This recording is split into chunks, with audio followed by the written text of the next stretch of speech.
What's up, Ocean? You got Matt here, coach of your Montreal Milotic, bringing you our Week 12 battle for the APA Academy. Last week was kind of rough. This week, we have a chance to make playoffs. We have a chance. We have to win this game, and we're in. I don't think there's any issues with differential. We just have to win the game, and we are set. And I'm really hoping we can do so. I really enjoyed our team, and I don't want this season to be kind of known for whole putting work and just our entire team putting work, but being crit at really bad times. So I'm going to really try my best to get to win this game, and I'm kind of scared of this team. We're playing against the Miami Men's, and I really, it's going to be a tough game because Deoxys' attack is terrifying. We do have Aegis Slash, which OHKOs with Shadow Sneak, which is nice, but Naganadel is horrifying. Linoon is scary. He's got Tyrantrum, which completely is just, it's so hard for me to beat. Yeah, I'm pretty scared of this team, but let's just get into the matchup and we'll see what we can do. Anyways, this week we are playing against the Miami Men's. Like I said, they have a team of Deoxys Attack, Naganadel, Jirachi, Mandibuzz, Linoon, Infernape, Piloswine, Primarina, Frostlass, Tyrantrum, Mega Manectric, and Vileplume, with his Z-move users being Frostlass, Tyrantrum, and Infernape. Our team is Ho, Tapu Koko, Aegislash, Mega Latios, Dugtrio, Amoonguss, Miltank, Seismitoad, Hawlucha, Bisharp, and Illumise, with Seismitoad, Dugtrio, and Koko being our Z captains. Anyways, I want to go into my team, but this is the thing. If we win this game, we make playoffs. If we lose this game, we don't make playoffs. But if we win, we play against the same team in the qualifiers. Yeah. I want to go over my team. I really do. The time of recordings, I'm recording this the day before it would go up. Usually I would have the game done, my playoff game done, but because we have a terrible schedule together, he couldn't play on the weekend, and he couldn't play after 5 p.m. Eastern, which is when I get back from work. We just couldn't match up. So we're going to be getting an extension, so I'm going to go over very little of my team. I have a Choice Scarf Koko. I have a Electric Seed Hawlucha. I have a Choice Scarf Dugtrio. I have a Chartyberry Ho. My Mega Latios is very offensive with Dragon Pulse. And then my Aegislash has Shadow Sneak as well as Substitute. And basically, this team is meant to do the absolute work against this team because I can't really set up too much except for my Latios. But even then, he has a Piloswine, which is very threatening to me. It will kill me with an Icicle Crash into an Ice Shard, no matter what I do. So, very scary. But anyways, let's get into the team. And let's just take a look at what the game is going to hold for us. So, looking at the 6 that he ended up bringing, my lead is definitely going to be the Latios. I'm going to click the play button. And the reason why I'm leading with Latios is because I don't expect him to lead with Piloswine. I expect him to lead with something like Infernape, and I can get a KO on that with something like Psyshock. So I'm going to lead off with my Latios here, as he is actually not going to lead off with the Infernape, which I really wanted him to. It would have been fantastic if he did. He leads off with Oasis, which is the Piloswine, which kind of sucks, but I am EV to take at least one Icicle Crash from an Adamant Piloswine with max attack investment. So I'm just going to go for a Dragon Pulse, and I'm going to try and get rid of this thing pretty early because it is a ground type, meaning that it can make my Koko, my Koko's T-Bolt not work. Or it's immune to my Koko's T-Bolt. That's a better way of putting that. Anyways, he goes for Rocks here. I kind of expected that Rocks to go first because obviously I have a Ho. I have Defog on my Koko this week, which is Scarf, so it's not the greatest parry in the world, but it's better than nothing. I just didn't have room to fit it on my Latios set this week. I go for another Dragon Pulse here. The reason I did that was because I chipped this thing down to the point where I can KO it next turn. He goes for Icicle Crash and connects, of course, so he's going to bring me down pretty low. Not going to get the KO on me unless he crits, which he does not. And at this point, I'm worried about the Ice Shard, so I'm going to switch out into my Aegislash, and let's see if he makes a really good play and he goes for Earthquake or not, because I don't know why he would go for Earthquake, but you're going to see here, he goes for Earthquake, and he does like 50% to my Aegislash. Yeah, I'm just going to King Shield up here, gain back some health. I need to be healthy so I can take a hit from the Naganadel. I'm pretty sure I don't get 2 KO'd by a Fire Blast from that thing, so that's very important, but still. Why did he go for Earthquake? I can't go for King Shield, or not King Shield, but Shadow Sneak, because I won't get the KO on the Piloswine. Kind of sucks, but at this point, I'm going to predict him to go for the Earthquake, and if he predicts me to switch out, and he goes for Icicle Crash, I'll be so upset, because I'm going to my Latios again. Just please. So Anyway, at this point, there's no reason for him to have not gone for Ice Shard, so I'm assuming that he doesn't have the Ice Shard, and he goes for the Earthquake here. Obviously, I'm immune to that, and I'm going to fire off the Dragon Pulse here. Are we going to get the KO? Does he have the Ice Shard? He does not have the Ice Shard. I don't know why he didn't bring the Ice Shard, but he didn't, so teach their own. Anyways, at this point, he is, I believe, going to go into, yes, the Naganadel, which is terrifying. And at this point in the game, I realize, oh my god, I have nothing for this thing anymore. What the hell? I switch out, and I go into my Koko here, fully expecting him to just go for Sludge Wave. I don't know why he went for U-turn. He went for U-turn. I know I'm a bit ahead of myself, but he went for U-turn for some reason. Why? I don't know. I don't know if he expected me to go into my Dugtrio and like expect me to live that hit, then KO him back with the Earthquake, or he expected me to go into my Aegislash and be immune to it. I don't know. But he ends up going into his Mega Manectric here, which will outspeed me if I wasn't Scarfed. But because I am, I'll go for the Volt Switch here. I'm going to get out of this, or no, not the Volt Switch. I'm going to go for the Defog here. Sorry about that. To get rid of the rocks. He'll be able to go for the Volt Switch and get momentum. Kind of sucks because he'll now know I'm Scarfed. He'll also be able to send in whatever he wants against the Koko that's locked in. If he goes into Tyrantrum and clicks Dragon Dance, I'm screwed, honestly. So I don't know.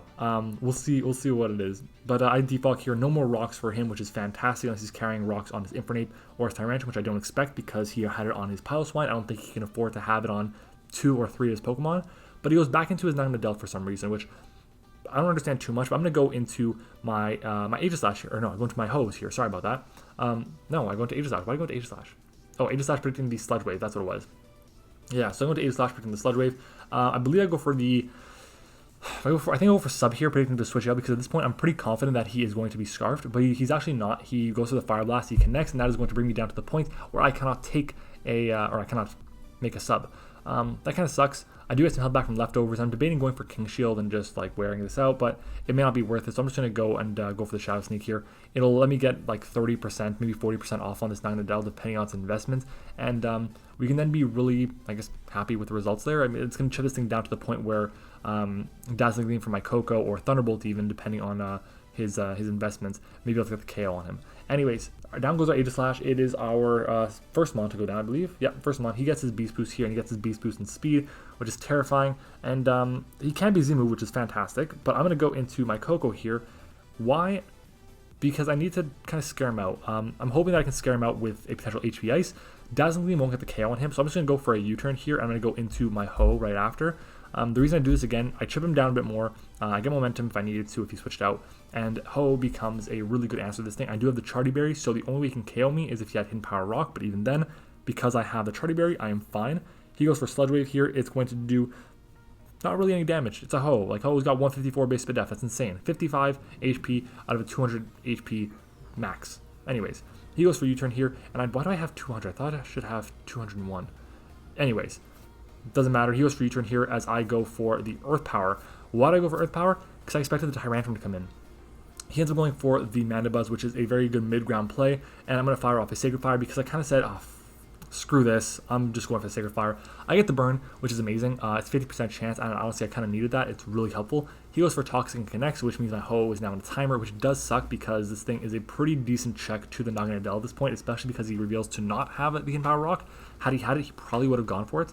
But anyways, at this point, he is going to take burn damage. I'm going to, I believe, switch out. Or no, I roost up, sorry. I roost up, and I think he switches up with the U-turn. So I roost up here. I'm back to full. What does he do? He goes for the U-turn, and he can go hard into the Tyrantrum, honestly. That's pretty good play for him. He can also go into the Manectric.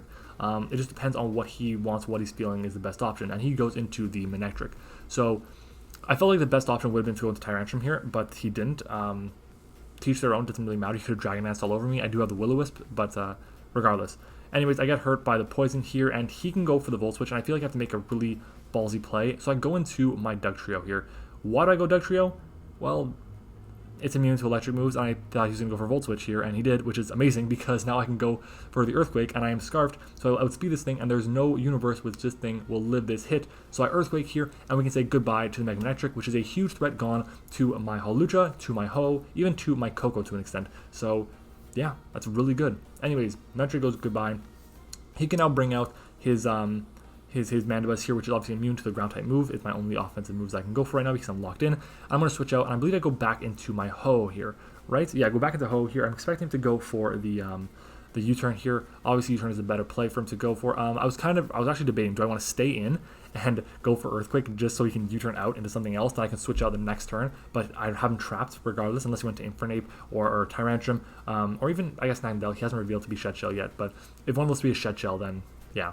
Anyways, he goes into Tyrantrum here. I live a Head Smash if he is Jolly. I also outspeed if he is Adamant. So he outspeeds, so he's Jolly, which means I will live this Head Smash, and we live on 4, which is beautiful. And I can now go for the Will-O-Wisp as I will die to the Toxic Poisoning, which this kind of sucks unless Ho gets a kill with the burn on Mandibuzz or on Tyrantrum. It'll finish with 19 kills, which means it ties for first place. And yeah, I really want to get the win because that means we get a plush of Ho for this for the season. The winner of the MVP gets a plush of their MVP. Anyways, I go into my Koko here. The reason I go into Koko is because Dazzling Gleam is a 2 KO on everything that he has left, or an Oko on this thing. So I go for Dazzling Gleam, and he just stays in and gets the KO or drops. Yeah, so Koko gets the KO. Anyway, so it's pretty good there. The Tyrantrum is gone. It did its job, though. I got rid of the Ho, which is all he needed to do. He goes into his Naganadel. Again, I'm very scared of this thing still. There's not much that I can do for it. And what I'm going to do now is I'm going to switch out, and I'm going to go into my Latios. Why? Because Latios doesn't do anything anymore. I can sack it off, and he'll be at +1 speed. And I'll be able to outspeed this thing with my Hawlucha. Like, I made sure of it. I can outspeed +1 Naganadel with Hawlucha when I'm at +2, and because of the terrain up, I will be guaranteed to outspeed. So I go into Hawlucha here, and we're going to see if this is just going to be game, because honestly, it should be. The Mandibuzz is kind of a threat if he has, I don't know, something like Whirlwind, or, I don't know, if this Foul Play work. Basically, Whirlwind is the biggest threat to me, but I go for the Acrobatics here, and we do get the KO on the what's that thing called? Naganadel, there we go, but he goes to the Mandibuzz here, and I'm going to go for High Jump Kick. It's my best play rather than setting up. So I go for High Jump Kick here, and of course we miss, and at this point I'm like, are you kidding me? Are we going to lose this game because I missed? He goes for a Toxic, and he misses as well, so I guess it was a no drawback turn, except I lose 50% of my health compared to his only 6%. But anyways, I go for High Jump Kick again, hoping that I don't miss. I do connect this time, thank God, and we do about like 40% this thing, maybe 30%. As he's going to go for Toxic and connect this turn, and now I can freely go for the Acrobatics to guarantee the KO on the Mandibuzz because of the landed High Jump Kick. I don't know if this is true or not, I'm just going to assume, but if I had gone for the Acrobatic, if I had actually gone for 2 Acrobatics, maybe Ho would have gotten the KO with the burn, which would have been really cool. But anyways, I'm going to go for the Acrobatics this turn. We do get the KO, and all he has left is the Infernape, I believe, right? I think that's all he has left. So, yeah, right? That's all he has? Anyways, it doesn't matter. We are going to be able to win this game 3-0 behind the back of Hawlucha, unless he is a Sashed Infernape, or he is, I guess, maybe the Flying Resist Berry, which I don't think would help him very much. But he's going to go for the Acrobat. I'm going to go with the Acrobatics here, and he actually doesn't reveal to be Berry, or to reveal to be Sash, which means we get the KO, and we win this game 3-0. So we make playoffs. Yay! I'm really happy about that. Ho also ends up being the kill leader. It tied for first place, but because of the trophies and games played, I guess, Ho ends up winning the MVP race. It had 11 games compared to the other one that tied with 19 kills, which had 12 games. It also had fewer trophies. Trophies is like an APA thing for MVP races and stuff like that. And yeah, so we were offered a plush of Ho, but I declined, and I actually asked them to donate it to a charity. It's a charity that is really affected, has really been helpful to one of the commissioners in the APA Panther. It is the Juvenile Diabetes, I think it's like Research Foundation or something, I think it is. I'm not the best with remembering acronyms, but it's a great charity. It's been really helpful to one of my friends. So if you guys want to support the charity and the work they do, I'll leave their link in the description. If you want to donate any amount, then that would be amazing. So GG to our opponent, GG to Oval, and yeah, we make playoffs. We're going to be playing against him next week, or maybe the week after, depending on if we actually get the chance to play this coming week. Have not built yet as of recording this, but I imagine the team I'm going to bring is going to be pretty similar. Anyways, thank you for watching, everyone. I hope you enjoyed this season. This regular season of the APA playoffs will start next week. Thank you for watching. I hope you enjoyed it, and I will see you all next time.